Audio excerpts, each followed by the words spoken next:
Hey guys, in this tutorial, I want to go over your render settings and talk to you about some of the things you should know about rendering. Now, you can render your model from any view that you like, but depending upon the complexity of your model and the materials you use, it may take longer than you expect. So right now I'm in my 3D view, but I want to create a camera view. Now remember, we actually have 3 first floor views right now, so be careful to choose the correct one. For this example, we're going to go ahead and go with the first floor existing. Now we'll go to the View tab, we will access the drop menu under 3D View and select Camera. Now pick a point to set your camera, and then drag it towards your model and extend it as far as you can. That'll basically be the limits of your camera's view. Now I'll access the navigation wheel by using the keyboard shortcut Shift W, and I'll orbit around the model to get the specific view that I want. Once I'm happy with the orbit view, I'll continue tweaking some of the navigation settings. I'll walk forward a bit, I'll look over, I'm just trying to get this where I want for the rendering. And now I'm going to go ahead and change my style to a shaded view. I'll also add my shadows by clicking the Shadows button, and there we are. So everything looks pretty good here. I don't really have a background, but that's okay. And remember, you can also spread your camera out by adjusting these nodes. So this is pretty much the view that I want to capture of my building. So now I'm going to go into the render dial mode. There's a few ways to do that. One is to click the render button under the View tab. You can use the RR shortcut, or there's a teapot icon on the bottom as well. No matter which one you choose, it'll bring up the render dialog box. You can also choose to render in cloud. This is actually one of Autodesk's new features. What it lets you do is sign in, and then they will actually render it for you, which takes a significant amount of effort off of your engine. This is actually a subscription service that Autodesk offers. Upon subscribing, you'll get 100 points. And at the time that I'm recording this in 2015, 100 points is actually $100. Each point will allow you to render 1 megapixel. So if you've got a 12 megapixel high-def image you want to render, that'll basically be 12 points or $12. So just remember, if you want to render something fairly quickly, you can always go with this option, but there is a cost to it. For my purposes, and for the sake of this example though, I'm pretty content with the power of my system. So I'm going to click the render button, and we'll render on the system. Under the rendering dialog box, you can choose the quality. There's draft, low, medium, high, best, custom, view specific, and edit. Now most of the time, if you want a fairly high quality render, I would go with medium or high. If you go with best, you would need to really be close to something, or right up next to glass, in order to really see the difference. Low and draft will get you an image, but it's going to be a little more pixelated. For this example, I'll go with draft to keep things a little faster. Now we can choose our resolution. You can choose either to display your rendering on the screen, or you can set your printer settings. Here, screen will give us the dimensions of our camera. It's 1191 pixels from left to right, and 760 pixels from top to bottom. Now if you want to do printer settings, you can choose 75 dpi, 150 dpi, 300 dpi, or 600 dpi. Keep in mind though that the human eye can only see about 450 dots per inch in the first 7 inches. Now I mention the distance because if you're talking about something like a billboard that's really far away, you can get away with 150 dpi. You only get the benefits of the higher resolution when you're closer up. So for a poster board, I'd go with 300 dpi. You'll see that changing these settings affects your pixelation amount along your widths and heights. If you set it to 600 dpi, the pixel amounts change even more. Now be aware that this is going to result in a dramatic increase in rendering time. Every time you double your DPI, you're quadrupling your rendering time.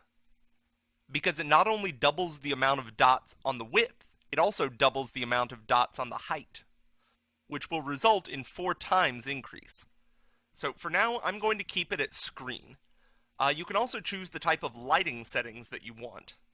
You have a wide variety of lighting settings, both interior and exterior.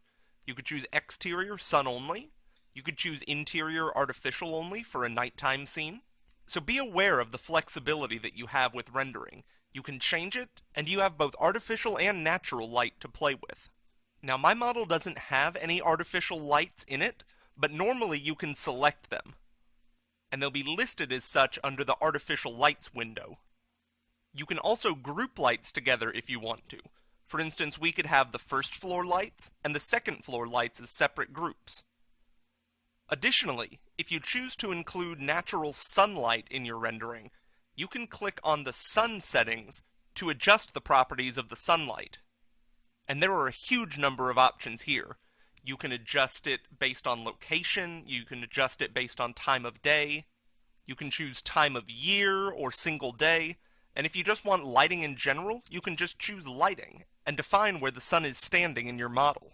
So if I choose top left and hit apply, then you can see the shadows change and the sun is coming from the top left. Now if I choose sunlight from top right, then you can see the shadows heading in the opposite direction. So sunlight will affect where and how your shadows are cast. As for background, you can choose a gradient, you can choose a color or an image, you can render a sky. For this example, I'll choose a sky with few clouds, try and keep it pretty straightforward. I'll also make it pretty clear, and you can also adjust the exposure of your image. Now I normally don't change these settings until after I've rendered. So I'm going to go ahead and render this. It might take some time, but I'll keep it on draft to try and keep it to a minimum. So once we hit render, the progress bar appears. The screen will go totally black at 10%. This is totally normal. Soon it'll start rendering brick by brick, and you'll wind up with a fully rendered image. Now because we have this one set on draft, it's not really that pretty, but it can give you a solid idea of how things will look, the sun, things like that. So now I'm going to double the DPI and set it to low. When I hit render, the same progress bar will appear. I'll uncheck close dialog so I can show you the time. You can see it's taking considerably longer than the first render, but the quality is also much higher. You can see the clouds form, you can really see the edges of the project, and you can see this one took 11 seconds. Every time you increase the resolution, it's going to increase the time to render. So let's try it on medium now. This one might take up to about a minute. I've seen medium renderings take up to 30 minutes. It just depends upon the complexity of the model that you're trying to render. You'll also have to factor in the power of your computer, whether or not everything is up to date. A wide variety of factors are going to play into the speed of your rendering.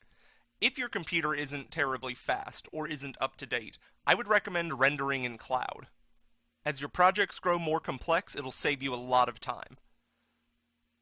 So now that it's done, you can see that it took 33 seconds. That's 3 times as long as our low render, but it has 4 times the resolution. Now's a good time to adjust our image by clicking the Adjust Exposure button. So we can make it brighter if we want, and when we hit apply, you'll see the results. Okay, that's a little too bright. Let's make that a bit darker. You can change your highlights if you want. You can change any of these values. This lets you fine-tune your rendering and really get the effect that you want. So if we turn up the saturation, we can get some really vibrant, intense colors. If you turn the saturation up really high, you could get something actually fairly cartoonish. So once you've made all the changes to the visual settings of your project, you can now save your rendering. You can either save it to your project, where it will actually become part of your project, although you can always go back in and change it later if you need to. But this will dramatically increase your file size, because it's just one more piece of information, all contained in a single file.